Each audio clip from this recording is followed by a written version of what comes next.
It is a joy to be with you. Thank you for this opportunity. And as we start today, I want to start with a question of who am I? And I don't want you to shut me out at this point of, oh, it's some middle-aged guy trying to find himself. I'm not going there. It's kind of hard when somebody asks us who we are, of kind of figuring out, how do we define that?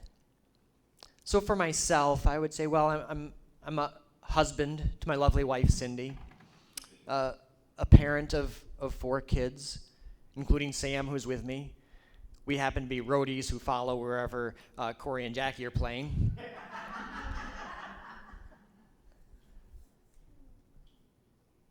I'm a follower of Jesus. I found out yesterday that I love Battle Creek, Michigan. This is the first time I've been here. This is a great place.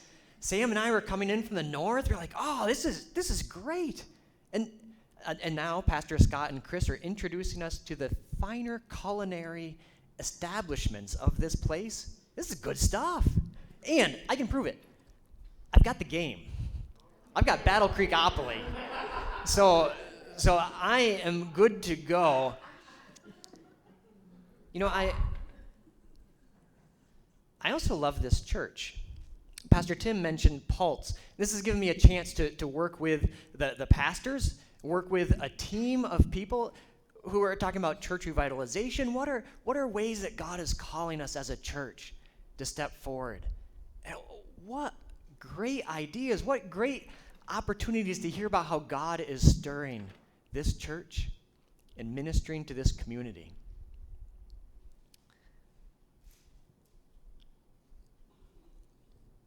I'm also proud to say that I'm a friend of Scott Paulin. I don't know if he admits that in his hometown, but I'm going to throw that out, that I'm his friend anyway. And thank you for the privilege of being here today, Scott. So that kind of identifies me. That's who I am. And now we're going to go into a quiz, because I know that you stopped listening once we got partway in and you're like, oh, he's talking about himself. So let's do a quiz. And this is going to be, who am I? I'm going to bring up some pictures, or I'm not, the control tower is bringing up pictures of, I want you to say who this is. So who am I, number 1? Ronald Reagan. All right, good, all right. Sermon just got shorter. Next, who am I?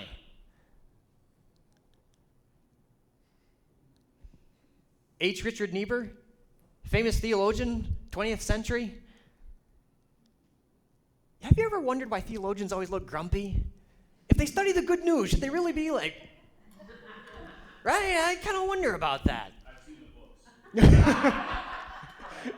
books. Your 1,200-page book doesn't put a smile on your face? Okay, we're not familiar with this theologian. How about this one? Does this guy look familiar?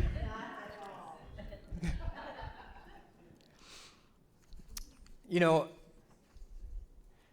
when it comes to saying who someone is, we quite often go quick to what they do.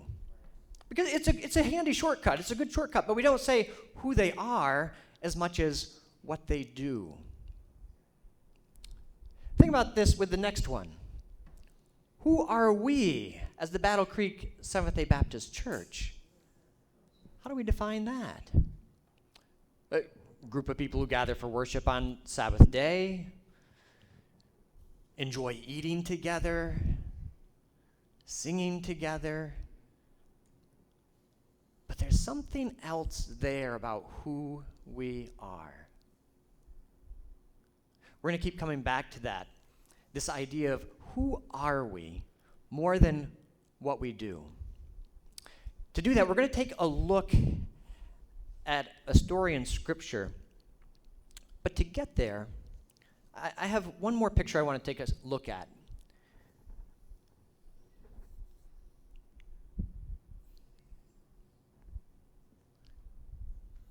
Hopefully they censored this. This is something that Sam did for me. So go ahead and go ahead and, yeah, so this is what my kids think of me.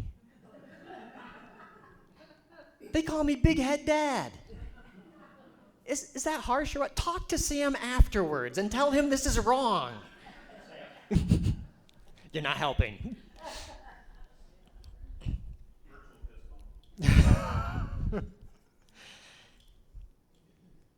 Here's something that I found. That was just for fun, that picture, right? But sometimes we let other people define us. As they observe what we do, we allow them to define who we are rather than who God has gifted us to be, rather than who God has called us to be. And that's the space that we're going to be leaning into by taking a look at the story of King Saul. Now, with King Saul, I'm a participatory sort of guy. And so here's next quiz. Who's King Saul? What comes to mind with King Saul? First king of Israel. Good. Handsome. Yes. Yes. Gabe demonstrated that last night at Sabbath Welcoming. King Saul's tall and handsome. Gabe. Hey, careful. Oh, that's true. I'm getting warmed up at this point, so we're in it for the long haul. Anything else? Arrogant. Yeah. What else?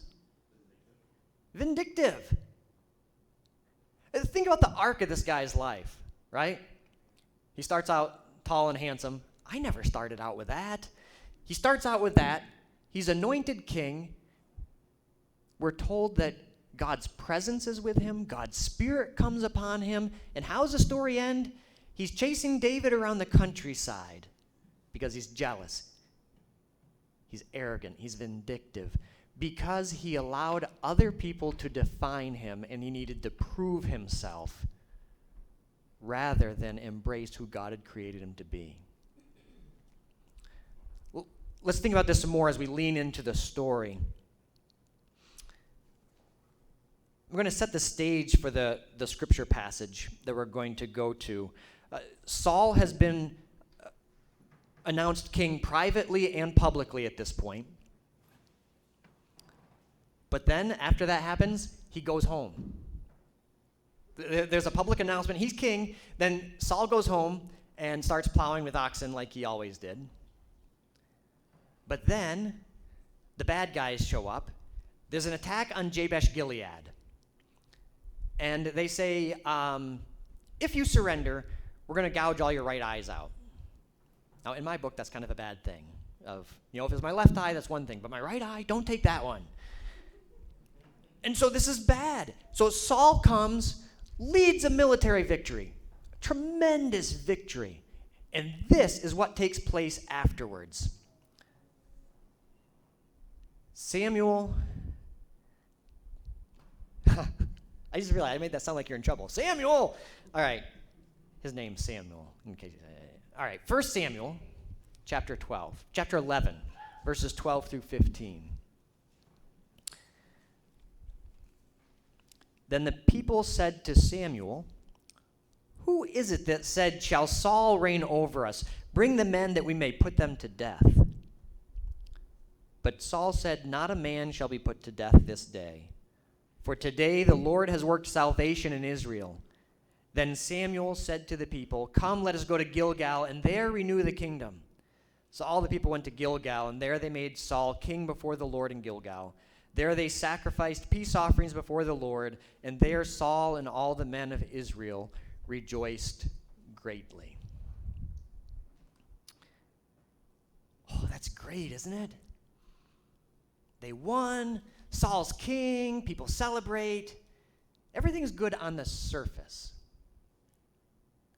Notice a few things about the story. One is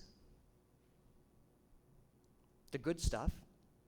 Saul says no one's going to die, which is pretty good for Saul, given where he lands later in life. Kingdom is renewed. There's rejoicing. But notice who it took to make sure that Saul was still recognized as king.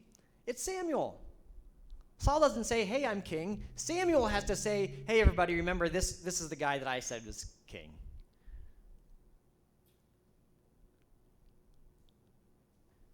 Also, he's only king, recognized as king because he won the battle.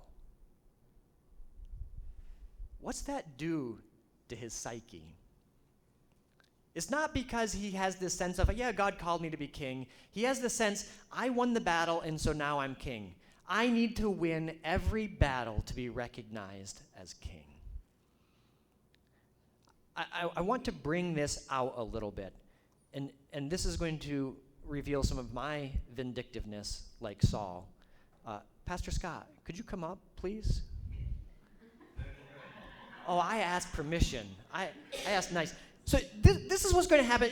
We had the woohoo. We had the Moab chocolate bar, that spicy chocolate bar that wreaked havoc in my home and brought tears to my daughter's eyes. A lot of water. Yes, we consumed a lot. So this is what we're going to do. I want to simulate Saul's feeling of how he needed to win every battle. We're going to do that by having a chug contest. And now, my specialty is not hot beverages, or hot things, hot spicy things. My specialty is rotten dairy products. Okay? So can we... You want to shake these. Have you had kefir before? Good. So what this is this is milk that's been allowed to rot. And the culture that they put in this is actually called snot. But they say it's not really snot, it's just called that. And this is not goat milk, this is just straight up dairy. So how many seconds do you want to have for us to see who can chug the most? You choose the seconds.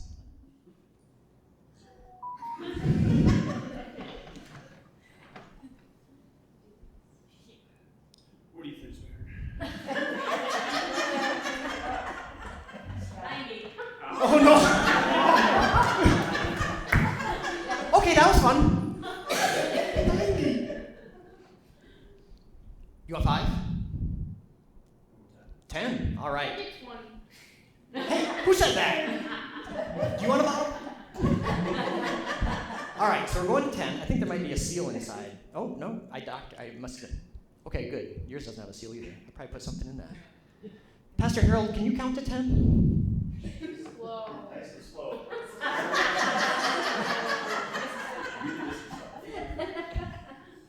All right.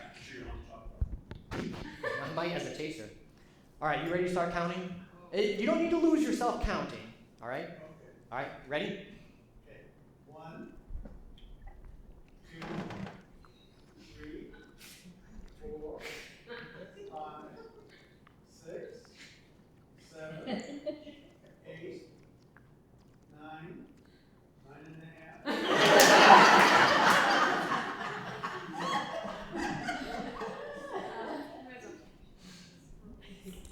Oh, you destroyed me. That wasn't even close.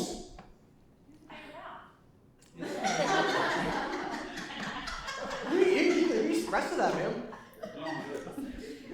You're welcome. I love you.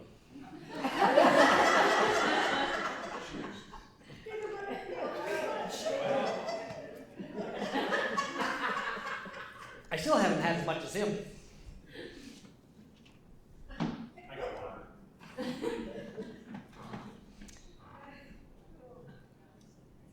Is there a point to this? I got you back. No, here's the point. Scott beat me this time. Andy beat me the last time with the hot chocolate bar. But I'm going to ask him again. There's going to be one more competition that we have to do. King Saul, because he was trying to prove himself, had one battle after battle after battle that he had to win. He could not lose at any cost. His image was all that mattered. When we work from a place of where our image matters the most,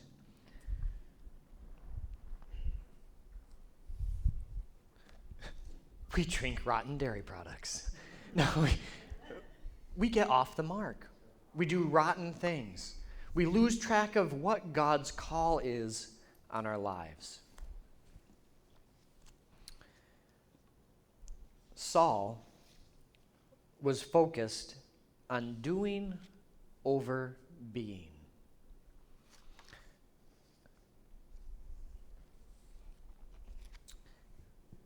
On the next slide, when we think about who we are not when it comes to doing over being, as a church, we're called to be God's children, not human doings.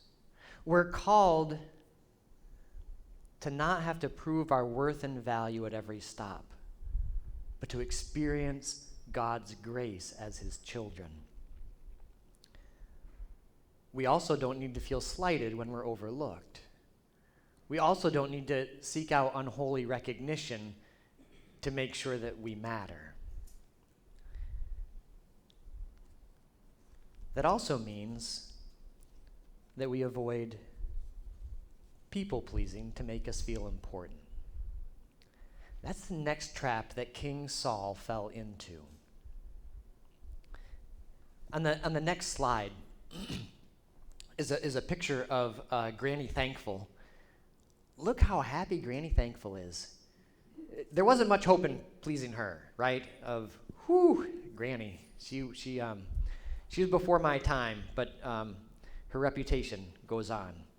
Her first name really was Thankful. Doesn't she look like it? Whew. People-pleasing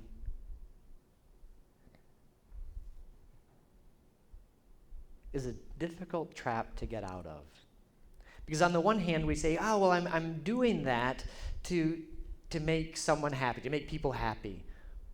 But how often is it because we're looking for their recognition? That we're looking to feed my sense of, I'm somebody. I have value, I have worth, because I get recognized. And this is throughout our culture. Let's think about this with some ad slogans. Another quiz. Make sure you're with me here. Always low prices, always save money, live better. That sound familiar? Walmart. Yeah, same sort of realm. Walmart. How about the next one? There are some things money can't buy. For everything else, there's MasterCard. All right. How about the next one? Have it your way, be your way. Burger King. Yeah. Open happiness? Kefir. No. You look unhappy, actually. Coca-Cola. And one last one, because you're worth it. Yeah. How do you pronounce it? L'Oreal. There we go. All right. These are ads that we're so immersed in, sometimes we don't even notice them. Do you notice how all these are about pleasing people, right? It has this sense of open happiness because you're worth it. Do they really care about pleasing us as much as long as it means you buy our product? And as much as I'd like to say, oh, look at those companies, how they're trying to manipulate us, how often do we do the same thing with people pleasing? We try to do things to get people to acknowledge us, to recognize us, and it misses God's call.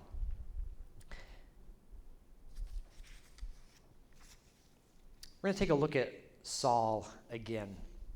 This time further into 1 Samuel chapter 15. This is after Saul has made a mistake. He didn't follow through on the mission that God had given him. And these passages lay out why Saul did not follow through.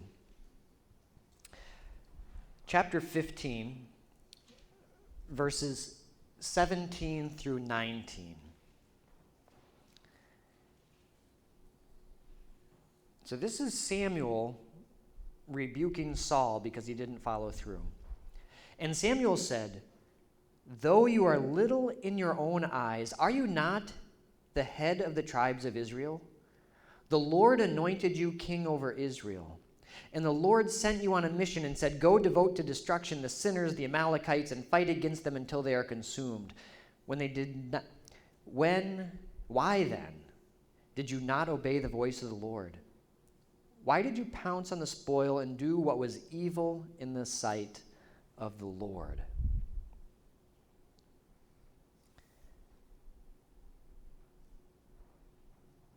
Saul sinned here. He didn't follow through on God's mission. They spared the best things, which they're told not to do. But did you catch the root of it? Though you are little in your own eyes, are you not the head of the tribes of Israel? The Lord anointed you king over Israel.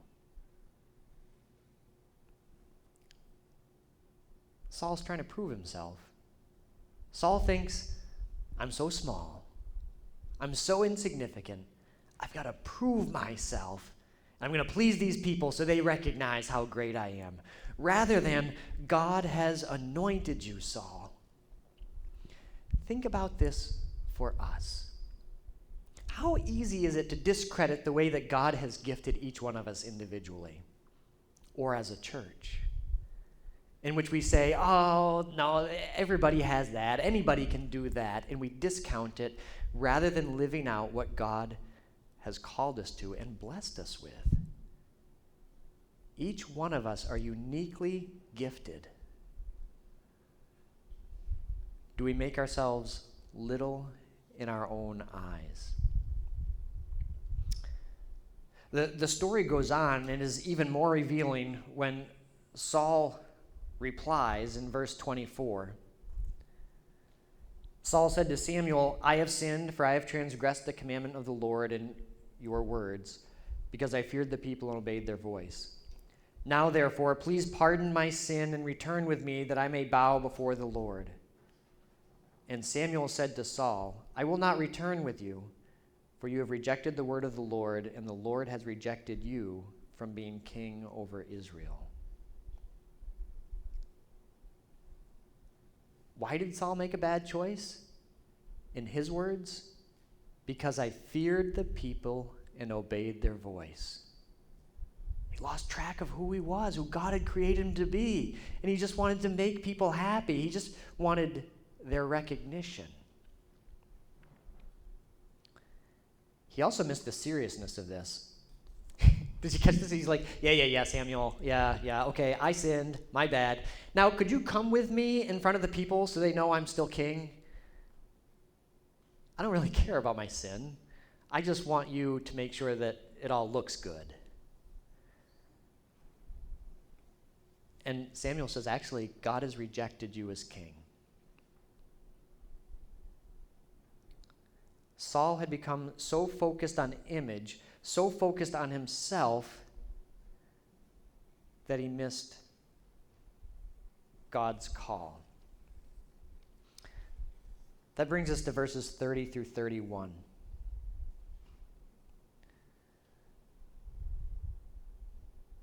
These are Saul's words.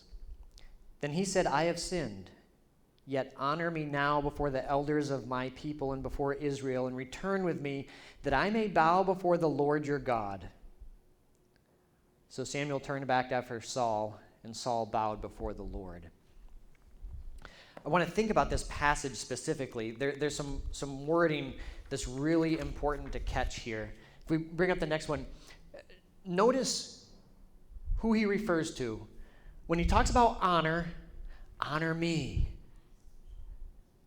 Whose people? My people. But when it comes to God, your God. Notice where people-pleasing led him. Focused on self. My people, not God's people. Honor me, not honor God. Your God, not the God who called me. So this is what we want to avoid, right? I think that we're on this. This is not the example that we're looking to follow. And thankfully, God calls us to so much more and welcomes us into so much more. So that leads me to the question of, well, who are we then? Who are we as a church? First, we're not human doings, but we're human beings. We are people that God has called. We're out to serve God, not ourselves. I've been thinking about this of, well, what would we say? Who are we called to be? I came across the mission statement of this church. You have to be careful what you send me. So the mission statement of this church tells me we're called to be disciple makers. So I think on the next slide, our mission statement is to help people develop from spiritual infancy to maturity. Therefore, we strongly encourage everyone to attend weekly worship service and then move to grow by Bible study and follow through by walking in service to the Lord. Please help us help you by taking advantage of the opportunities provided. What strikes me here is there's a call to be disciples of Jesus, but Jesus calls us to be disciple makers. We are all called to engage in the work of making disciples. That requires us to be growing and engaged ourselves.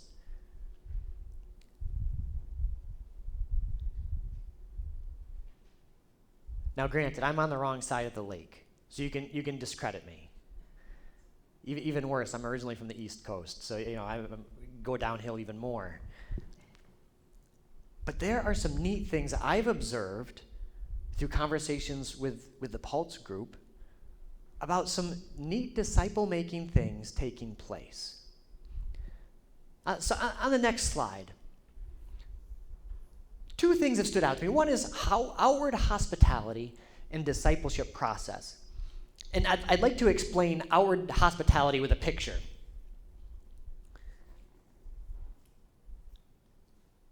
I didn't make that quite big enough. That's a picture of Margie at the police station, right? For good reasons. For good reasons. Allegedly. Facebook said it was for good reasons. Blessing the police department with donuts. It's been done at the fire department. That's been done at the cancer center. The 3M bash has been held and is going to be held again. Don't miss it. Friday the 24th. Great stuff. Engaging and blessing people. And this is an opportunity for everyone to be involved. Everyone to be engaged in being a disciple and making disciples through what we do. Who we are, even more importantly. Now, there's one other piece that I think is really important. Discipleship process. We're here to celebrate Pastor Scott and Chris. We're here to celebrate the discipleship journey that they have been on. Now, here's the cool thing. This is a celebration for them of how God is called, how God is led, how they are responding. This is a celebration for the church because the church has been a part of this process. Scott's got a few years under his belt, I think. You've been on this journey with him. This is a celebration for Pastor Scott and Chris and their family and the church family because the church family has engaged in discipleship over a long period of time. I loved how Corey welcomed us this morning into worship and talking about how, this has been a great journey together. Pastor Scott, can you remember when we first started doing these things? And I bet a lot of you can say similar things of, hey, Pastor Scott, do you remember when, well, maybe you remember him from Sabbath school. Maybe you don't want to remember those days. I don't know. I hope this is a celebration for the church.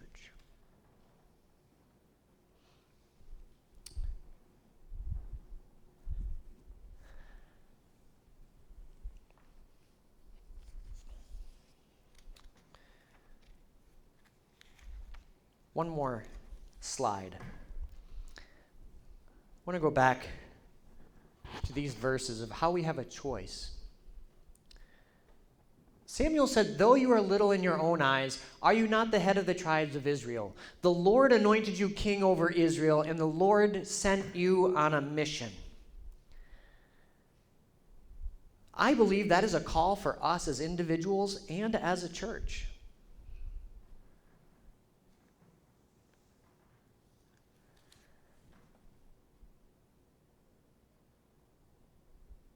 The church needs you as a disciple maker. This church needs you as a disciple maker.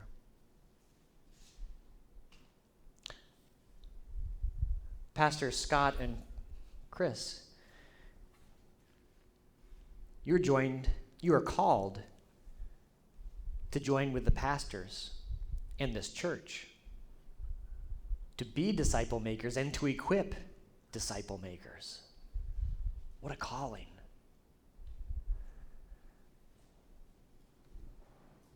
Here's my question. People gathered here today, church, family, friends, are you prepared to join with Pastor Scott and Chris in disciple making? We can celebrate today and eat really good food, and I'm going to do that. But this celebration goes longer. If we really want to celebrate Pastor Scott and Chris, if we really want to celebrate this discipleship process, we join them in the journey from here on. We join them in disciple making. We join them in mission. We join them passionately in God's work. The question is, are we going to celebrate in that way? I hope we do.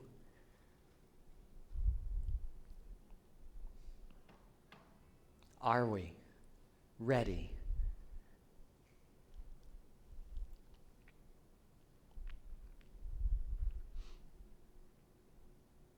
If you're prepared to join Pastor Scott on this journey of disciple making, whether you're family, whether you're friends, whether you're a church member, I'd invite you to stand at this time.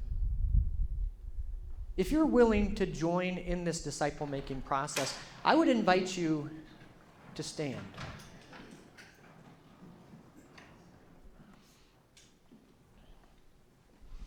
If you're able, Pastor Scott and Chris, you do not stand alone. You are called together with this church of disciple makers. This is a blessing. This is a blessing to celebrate throughout today and the days ahead. Thank you for joining God in his mission.